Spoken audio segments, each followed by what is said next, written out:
Hello, my fellow comic book collectors. It's Alan, the Comic Collector Geek, and this is part, I think, 8 of this unboxing. I believe it's part 8. 9, 10, 11, 12, 13, 14. Yes, part 8. Oh my goodness. Okay, so this part is kind of like part 2 of a mini-series within the big series, where I'm showing all the stuff that I bought from my comic shop. This is another set of raw books. The next episode will be all the slabs that I bought from my comic shop over the last couple of months. But it's still, this one will have some pretty cool things. So let's get into it, see what's inside. I'm going to start out with this little one.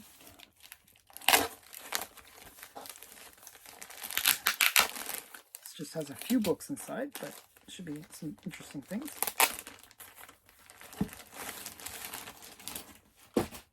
Okay. It's just 3 books. But we got Polly Pigtails. I thought it was kind of a cute cover. And yeah, this is Polly Pigtails number 5 from 1946. And I didn't really know much about this character. I picked up, I think, Polly Pigtails number 1, which is an Infinity cover. So I picked this one up randomly. I think it was like $3, or sorry, not even $3, $2. So at $2, why not? It was very inexpensive. And that just shows you how inexpensive photo covers are.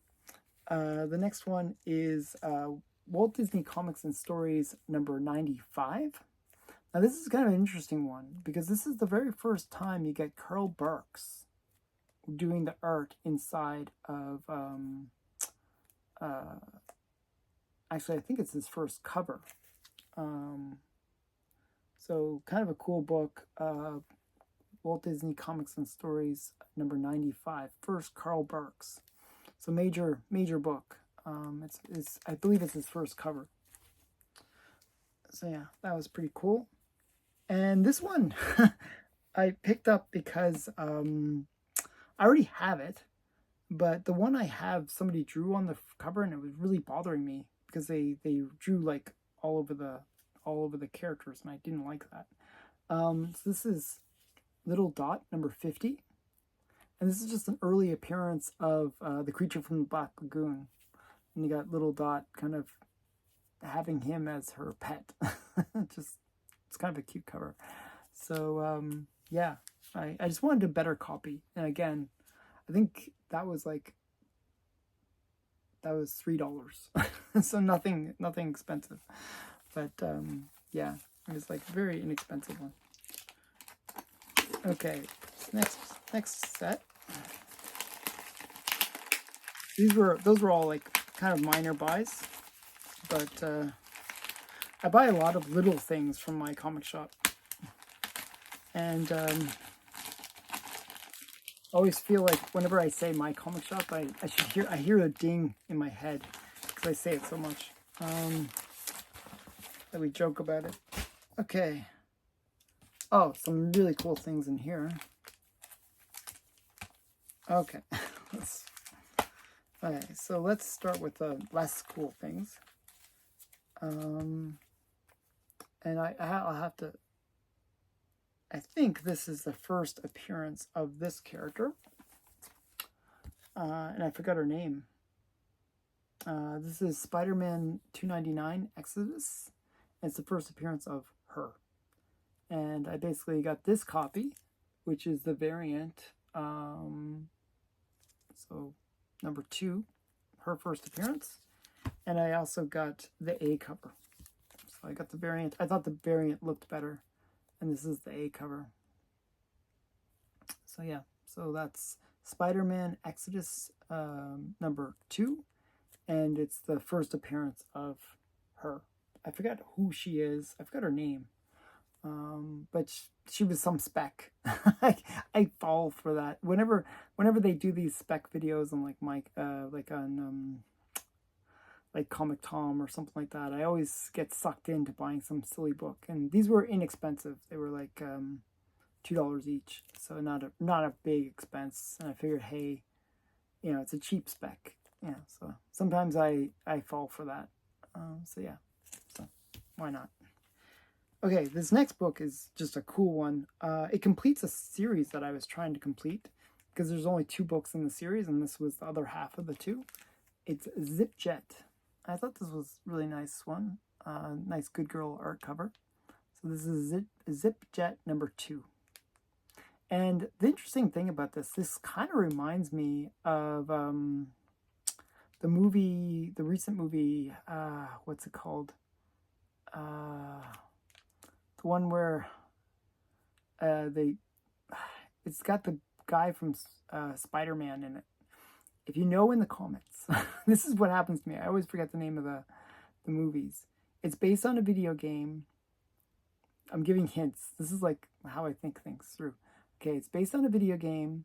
There's a scene in the movie where there's a bunch of crates and cars, and they basically fall out of the plane, like just like this. See a car falling out, and they actually run up as they're falling out. They run up them to try to stay in the plane, and it's just a sort of famous scene. I'm trying to. It's just right on the tip of my tongue. I can't think of it. But yeah, it wasn't a good movie, by the way. But that was one of the big scenes in it, where the cars are all falling out of this plane, and they have to somehow figure out how not to die. So Zip Jet number 2, and that's nothing to do with this comic, but it's just what it reminds me of. Okay, and next thing is a little thing that I've been doing is I've been picking up Mighty Midget comics, and there's just a bunch of them, and this is just another one of them. This is Mr. Scarlet and Pinky. I picked this up for like $8. The most expensive thing in this thing was like the Zip Jet was like $40. All really inexpensive buys. This was like $8. And it's actually a really nice presenting one. So I'm basically trying to get all the Mighty Midget comics. I thought it was kind of a cool one. So yeah, so what they were, those Mighty Midget comics, they basically came out in the 40s, and they would either be like sold by themselves, and they were sort of like these pocket-sized comics that you could buy, or they would be part a giveaway that would be added to some comic that came out, and it was a way of kind of encouraging more sales. Fawcett was really all about trying to figure out new ways of creating sales. Okay, now we got one more stack of books. Okay, these ones are all this order. It's 12 books. And there's a couple big ones in here. So one of the series that I'm trying to complete is Lois Lane. And my comic shop had a bunch of key issues that I was missing. Well, not keys, but just issues that I was missing. We got Lois Lane, number 10. It's got baby Lois Lane. It's kind of cute. So he's with this is sort of a trope of Lois Lane's stories. Either she's trying to kill Superman for some reason, or she's trying to marry him, or he's with another girl, or she's with another guy. It's one of those tropes. It's in this case, well, it's Superman. He's with Lana Lang, I think, and and Lois Lane's a baby and just upset, and she's like throwing things at him. I think it's really cute. So, yeah. And then we got Lois Lane number 19. I'm not sure what he's going into the basement for. Mr. and Mrs. Clark Kent, Superman, in brackets. Number 1 of an imaginary series. So this is them being married, I guess. I guess they did, you know, and you see them kind of married in the background. So that was another thing, as I said, like another one of these tropes where they were married. You know, And this one kind of has all of those things. We got Lois Lane number 15. You see them being married. You see the baby, super babies. And then what's this one at the corner here? The bride gets superpowers. Oh, that was another thing that you'd see. Lois Lane having some superpowers as well. So, yeah, just interesting. Lois Lane was kind of interesting. And this book, actually, this next book, actually, I'll show this one first before I show the next one. One more Lois Lane. We got Lois Lane number 9, and she's with Pat Boone. You know, if your comics aren't selling, well, you get a celebrity endorsement. I don't know what it is. Pat Boone and Lois Lane are singing a new song about me. That's kind of cute. So Lois Lane number 9. And then we got, do we have any more Lois Lanes in here? A second. Oh, one more Lois Lane. Sorry. And then I'll show you the book I was going to talk about. Again, with more super kids. Again, where they are imagining being married and having super kids. So yeah, they're doing the family picnic. This is Lois Lane number 23. And then we got the one that I was saying that I was trying to complete a little run of, is Mad. I was trying to get 1 through 10 of Mad. Like, I thought that would be a cool little run to have. And this is issue number 8.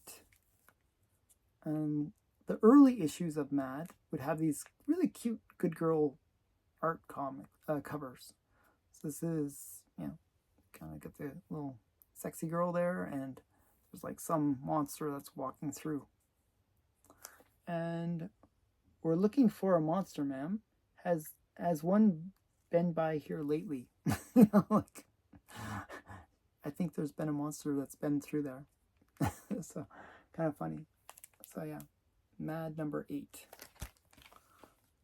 And then, got 3 more. They're all, oh my goodness, did I buy this one twice? That is so annoying. Okay, I guess I bought this one twice. So I have 2 copies of this one. I didn't realize I bought it twice. This is Amazing Spider-Man 229. And this is the first appearance of the Tri-Sentinels. So, if you watch X-Men 97, you'd understand. It's one of the characters that appears in the X-Men 97 series. Oh, that's weird that I bought it twice. It's a little strange. Okay, then we got Flesh-Eating Cheerleaders, number 3. And I was just trying to I picked up issue number 1. So I figured, hey, like, let's see what other issues I can pick up. And they didn't have issue number 2, but they had issue number 3. So I figured, hey, I'll pick up issue number 3, see what it's like. You got these. And issue number 1 wasn't bad. It was like kind of like Night of the Leeches meets zombies, if that makes sense. Like where there's like these leech things that get inside you, and then you know, then she basically eats other people. So this is Flesh-Eating Cheerleaders, number 3. And this one is just a cool negative space cover.